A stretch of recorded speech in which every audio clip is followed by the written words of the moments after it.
अस्सलाम वालेकुम नाजरीन। आज 4 अप्रैल है और इस मुनासबत से बात करूंगा। मेरे साथ हैं जर्मनी से चौधरी हमीदुल्लाह साहब। वो अच्छी तरह पाकिस्तान की तारीख को जानते हैं और 4 अप्रैल को एक ऐसा वाक़या हुआ था जिसने पाकिस्तान की तारीख बदल दी। जी अस्सलाम वालेकुम। वालेकुम सलाम रहमतुल्लाह। आपका बहुत शुक्रिया कि आपने वक्त दिया। तो कैसा रमज़ान जा रहा है? अल्हम्दुलिल्लाह ठीक ठाक।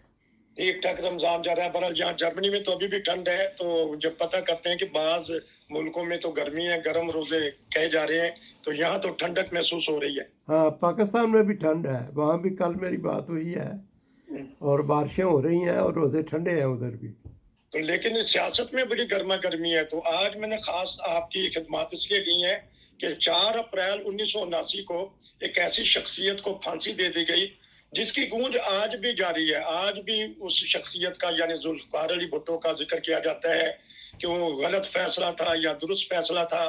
बहरहाल एक जमहूरी हुकूमत के वज़ीर आज़म को तख्त-ए-दार पे लटका दिया गया। इस बारे में कुछ नाज़रीन को बताइएगा।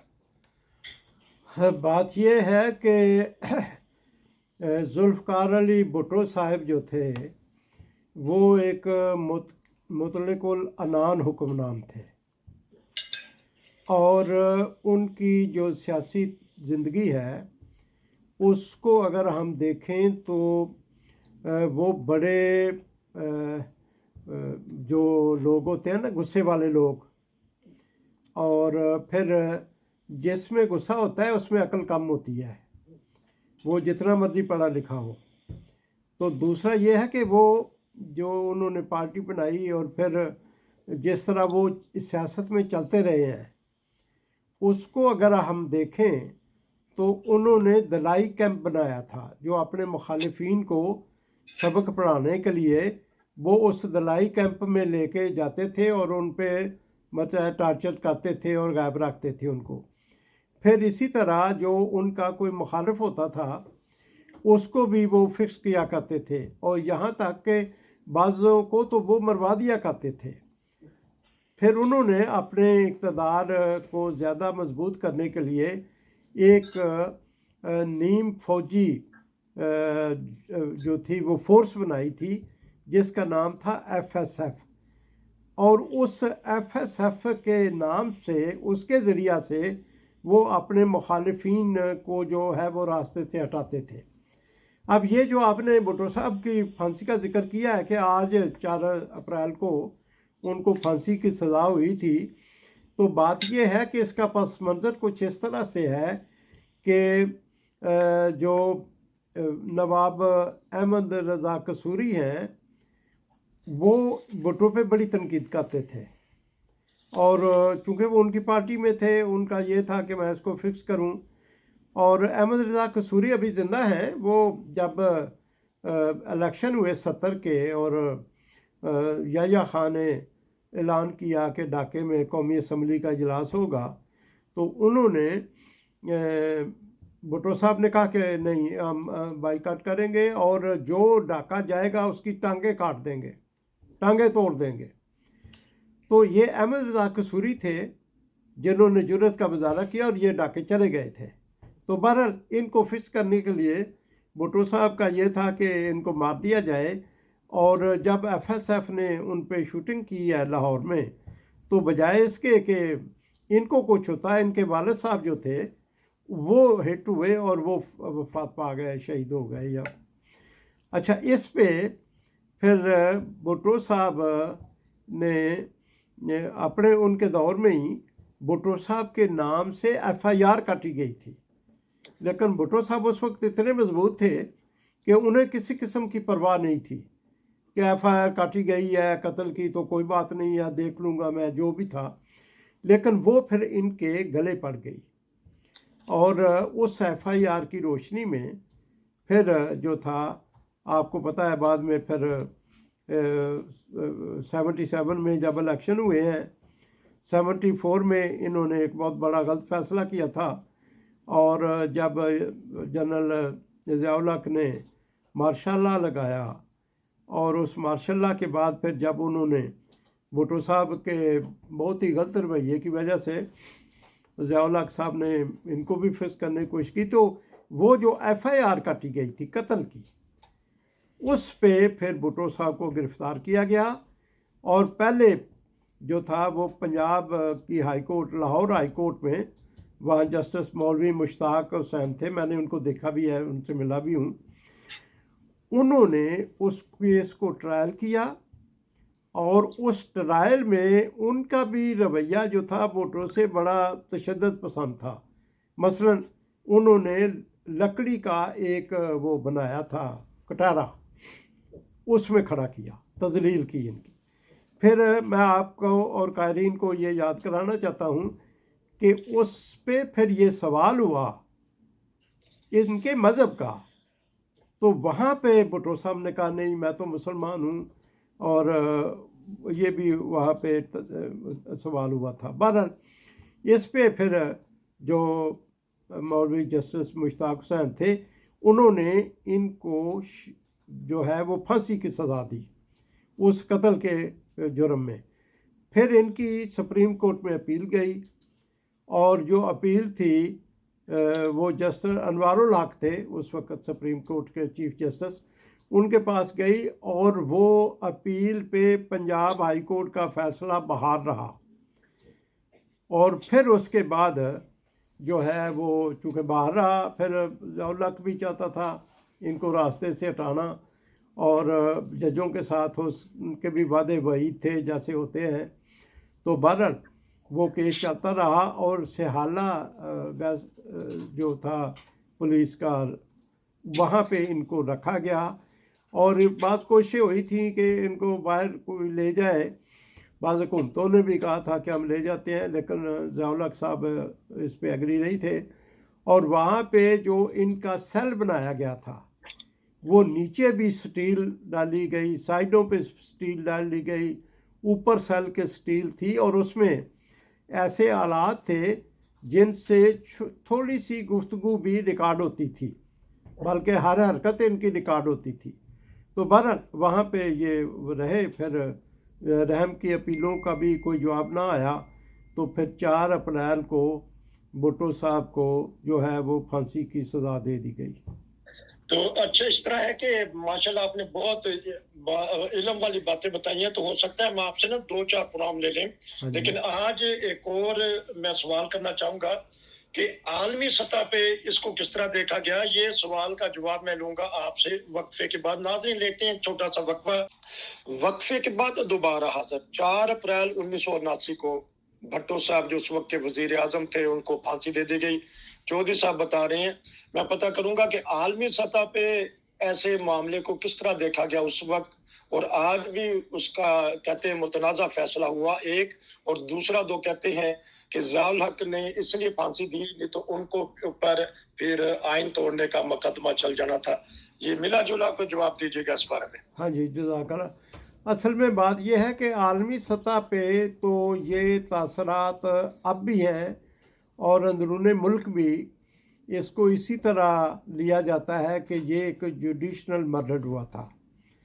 और ज़ियाउल हक ने जब मार्शल लॉ लगाया और भुट्टो साहब को उन्होंने जहाँ रखा था वो वहाँ पे मिलने गए थे ज़ियाउल हक, तो ज़ियाउल हक साहब और भुट्टो साहब की फ़ोटो मौजूद है तारीख़ में, हिस्ट्री में, और उसमें यह था कि ज़ियाउल हक साहब बड़े मुअद्दब बैठे थे, भुट्टो साहब टांग पे टांग रख के बैठे थे, और भुट्टो साहब ये समझते थे कि ज़ियाउल हक ने जो मेरी हुकूमत बरतरफ की है और मार्शल लॉ लगाया है, आइन में मार्शल लॉ लगाने वाले के लिए आर्टिकल 6 यानी गद्दारी का केस बनता है।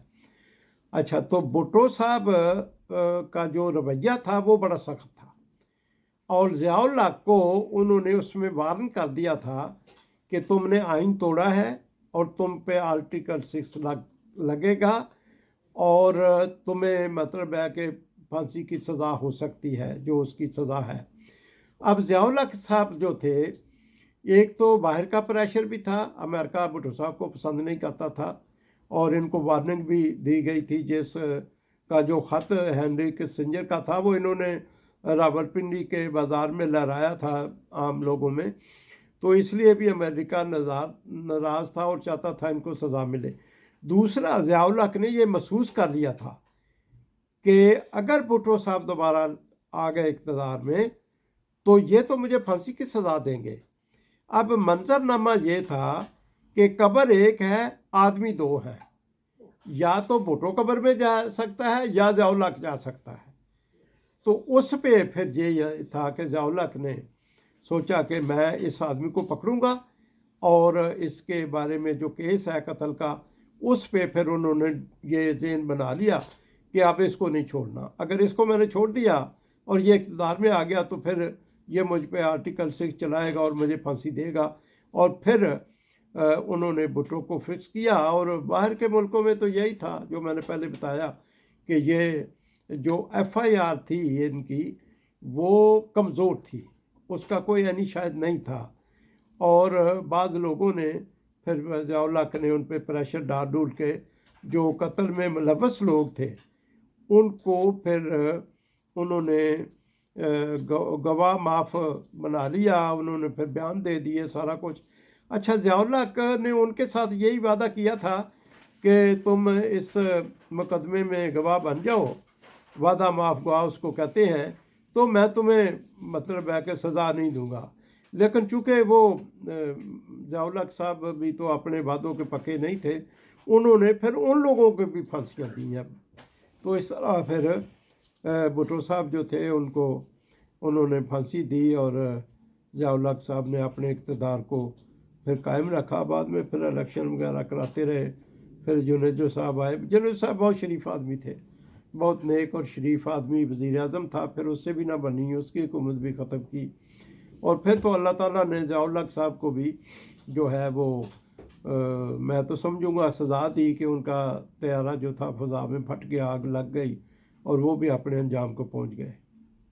تو لیکن ایک منتخب وزیر اعظم کو انہوں نے گرفتار کیا، تو اس وقت یہی سوچا جا رہا تھا کہ شاید 90 دن میں الیکشن کروا دے ضیاء الحق صاحب۔ تو ایک تو یہ سوال، تو دوسرا یہ ہے کہ بھٹو صاحب کی نسل کو بھی ختم کر دیا گیا، ایسا 2 بیٹے ان کے مار دیے گئے، پھر بیٹی کو ایک بم کے ذریعے مار دیا گیا، شہید کر دیا گیا۔ تو کیا دیکھتے ہیں کہ یہ کیا اس میں نشانی ہے، کیا عبرت ہے، کیا آپ اس بارے میں کہیں گے کہ بھٹو صاحب کا جو ویژن تھا نسل در نسل نہیں چل سکا؟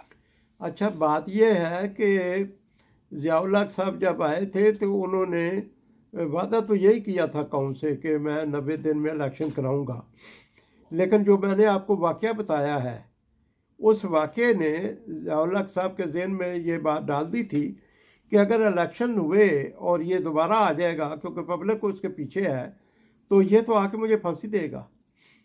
تو یہ ڈر اور خوف تھا، جس کی وجہ سے پھر وہ قرآن کی ایک آیت پڑھتے تھے اور وعدے تھے وہ کرتے تھے، اور اسی طرح کرتے کرتے انہوں نے بڑے وعدے کیے، اور پھر ان وعدوں کے برعکس ان کا عمل تھا۔ بہرحال آج وہ اس دنیا میں نہیں ہے، لیکن بات یہ ہے کہ وہ اپنے وعدوں کے پکے نہیں تھے۔ مثلاً ایک میں واقعہ بتاتا ہوں۔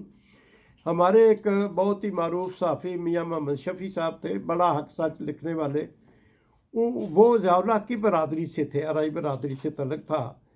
تو ان کو ضیاء الحق نے پیغام بھیجا کہ آپ الیکشن کے لیے کھڑے ہوں، تو وہ کھڑے ہو گئے، اور پھر لیکن انہوں نے وہ ہمارے میرے ایک بڑے بزرگ بھائی دوست ثاقب ذیلوی صاحب کے ساتھ بڑے اچھے دوستانہ تعلق تھے، وہ ان کے پاس آئے اور انہوں نے کہا مجھے ضیاء الحق نے کہا تو میں الیکشن کے لیے کھڑا ہو رہا ہوں۔ تو انہوں نے منع کیا، انہوں نے کہا یہ آدمی جھوٹا ہے، یہ تمہیں مروائے گا اور تم سوچ لو۔ لیکن بہرحال انہوں نے کہا نہیں، وہ میری برادری کا ہے، میری مدد کرے گا۔ لیکن بعد میں کچھ عرصے بعد وہ آئے تو کہنے لگے یار ثاقب تیری بات تو ٹھیک ہے، کیونکہ مجھے اس نے کہا تھا کھڑے ہو جاؤ میں تمہاری مدد کروں گا، لیکن ایک بریگیڈیئر آیا ہوا ہے وہ میری مخالفت کر رہا ہے ادھر۔ تو بہرحال وہ پھر ضیاء الحق صاحب تھے، وہ اپنے وعدوں کو اسی طرح نبھایا کرتے تھے۔ انہوں نے کہا میں نے تمہیں پہلے کہا تھا۔ تو بات یہ ہے کہ وہ اسی طرح وعدے کرتے رہے، مکرتے رہے، الیکشن ڈیلے کرتے رہے، اور پھر الیکشن کرائے بھی تو وہ غیر جماعتی الیکشن ہوئے۔ اور پتہ ہے انہوں نے ایک مجلس شورا بھی بنائی تھی، اور اس میں خواجہ صفدر صاحب تھے اس کے چیئرمین، جو خواجہ آصف صاحب کے والد ہیں سیالکوٹ سے، تو اس طرح بھی کام چلانے کی کوشش کی، لیکن بہرحال وہ انہی وعدوں پہ ٹٹکاتے ٹٹکاتے 11 سال انہوں نے اقتدار سنبھالے رکھا، اور وہ تو پھر یہ خدائی واقعہ ہوا اور ضیاء الحق صاحب کا طیارہ تباہ ہو گیا، اور اس کے بعد پھر جو تھی وہ حکومت اس کی ختم ہو گئی، ورنہ پتہ نہیں انہوں نے کتنے سال قرآن مجید کی آیتیں پڑھ کے قوم کو جو ہے وہ آگے سے آگے لے جانا تھا۔ تو ایک سوال وہی کہ بھٹو صاحب کی نسل میں پھر سیاست کیوں نہیں آ سکی؟ ہاں، بھٹو صاحب کی جو نسل ہے اس میں یا ان کے اگلے خاندان کا یہ کیوں صفایا ہوا ہے، بات سنیں، یہ الہی تقدیر ہوتی ہے۔ آئیے سمجھ، الہی تقدیر، یا یہ کہہ لیں کہ بھٹو صاحب نے خدا کو ایسا ناراض کیا کہ اللہ تعالیٰ نے ان کی نسل کو ختم کر کے رکھ دیا ہے، اور پھر ان کا بیٹا جو تھا وہ ایک تو شاہ نواز تھا، وہ باہر ہی گمنامی کی موت مر گیا، پھر جو مرتضیٰ بھٹو تھا، اور جب مرتضیٰ بھٹو کو مارا گیا ہے اس وقت بے نظیر بھٹو وزیر اعظم تھی پاکستان کی، اور لغاری فاروق لغاری صاحب صدر تھے، اور جب بے نظیر بھٹو کو پتہ چلا کہ میرا بھائی جو ہے وہ کراچی مر گیا ہے، تو وہ چپل پہن کے ایئرپورٹ پہ آئی تھی جانے کے لیے کراچی، اور پیچھے پھر بھاگ کے آئے تھے فاروق لغاری صاحب۔ اب یہ خاندان ایسا تھا کہ یہ بہت ہی مطلب سخت رویے ان کا ہوتے تھے، بھٹو صاحب کے بھی اور اس کے بھی، بے نظیر کے بھی۔ تو بے نظیر نے وہاں پہ بھی فاروق لغاری کے ساتھ کوئی اچھا سلوک نہیں کیا، اور پھر اس طرح سے وہ چلی گئی، لیکن وہ تو بہرحال جانے سے پہلے ان کا بھائی مر چکا تھا، اور اس طرح ان کی وہ نسل آگے سے نہیں چلی۔ اب جو شاہ نواز کا ایک بیٹا ہے وہ بھی آپ سمجھے کہ آدھا زنانہ ہے، اور وہ لباس بھی ایسے ہی پہنتا ہے، حرکتیں بھی عورتوں کی طرح ہیں، باتیں بھی عورتوں کی طرح ہیں، اور آپ بلاول کو دیکھ لیں، شیخ رشید صاحب ہر روز ہمیں یاد کراتے ہیں اور کہتے ہیں بلو رانی، تو ان کا بھی حال یہی ہے۔ تو یہ صورتحال ہے، یہ خدا کے کام ہے جو نسلیں چلانا، نسلوں کو تباہ و برباد کرنا۔ یقیناً بھٹو صاحب نے کہیں خدا تعالیٰ کے احکام میں ضرور خلاف ورزی کی ہے، جب اللہ تعالیٰ نے پھر ان کو ایسی سزا دی ہے کہ وہ نسل جو ہے وہ آگے نہیں بڑھ پائی۔ اور زرداری صاحب بھی، جو بلاول ہے وہ تو زرداری ہے، بھٹو تو نہیں ہے، لیکن زبردستی وہ بلاول بھٹو زرداری کا نام لگا کے تو وہ اپنی سیاست کر رہا ہے، اور بہت حرکتیں ایسی کرتا ہے جو مردوں والی نہیں ہیں۔ بہت شکریہ۔ ہم اگلے پروگراموں میں آپ سے پتہ کریں گے کہ ان کے جیل کے حالات کیسے گزرے، کیونکہ آپ خوب اچھی طرح واقفیت رکھتے ہیں۔ ناظرین، یہ تھا ایک اسپیشل پروگرام بھٹو صاحب کی پھانسی کے دن کے مناسبت سے، جو اس صاحب کا بہت شکریہ۔ نصیر کو اجازت دیجیے، السلام علیکم۔